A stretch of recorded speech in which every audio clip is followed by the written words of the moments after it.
Aujourd'hui, on a dit oui, il y a l'égalité entre les hommes et les femmes, mais fondamentalement, la jeune fille, tant qu'elle n'est pas mariée, elle porte le nom de son père. Et une fois qu'elle se marie, elle porte le nom du mari. Donc, à chaque fois qu'elle aura des garçons, elle va perpétrer la lignée du mari.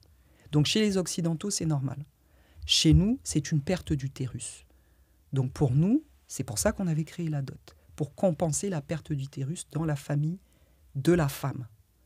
Donc, ce n'est pas un échange. Aujourd'hui, avec certaines pratiques religieuses, notamment importées de l'islam, pour ne pas citer, des gens achètent. On a l'impression que la dot, c'est devenu un achat de jeunes filles dans des villages précaires, frappés par une pauvreté économique difficile.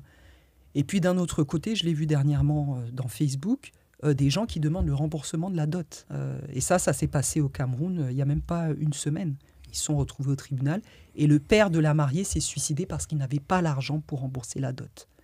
Donc, ce genre de situation extrême, c'est parce qu'on applique des lois patriarcales à des systèmes qui n'ont pas été pensés dans un patriarcat eurasiatique. Positionnons-nous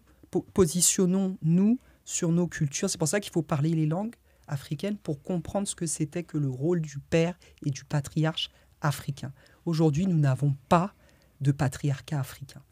Nous avons un résidu des cultures des autres qu'on appelle patriarcat africain.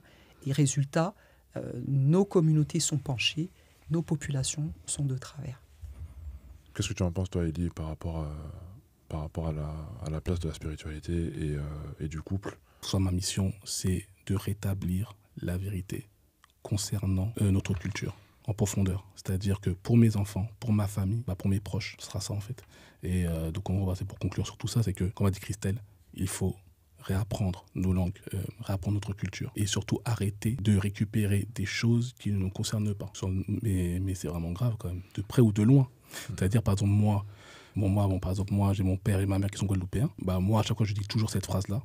Comment on peut balayer plus de 300 000 ans, mais par rapport aux recherches, ils ont trouvé des 300 000 ans pour juste 400 ans ou peut-être 600 ans. Moi, j'ai mon ancêtre, j'ai mon arrière-grand-mère ou j'ai mon grand-père qui sont venus là-bas en Guadeloupe, mais ils sont venus à fond de cale. Ils étaient pas chrétiens, ils n'étaient pas musulmans, quoi que ce soit. Donc, comment on peut balayer 300 000 ans juste pour 400 ans? C'est ça ma question aujourd'hui.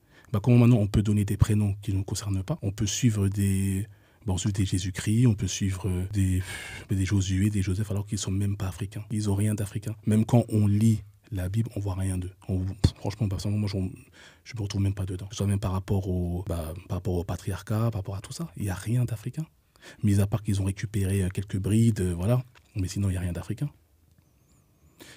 Il faut vraiment maintenant récupérer des choses qui nous concernent et pas récupérer et à partir à la Mecque ou même à Jérusalem, faire un pèlerinage qui ne nous concerne pas. Retournez chez vous. Voilà, retournez chez vous. Retournez chez vous. Voilà, retournez chez vous, parlez votre langue, voilà. Mais arrêtez d'être des enfants.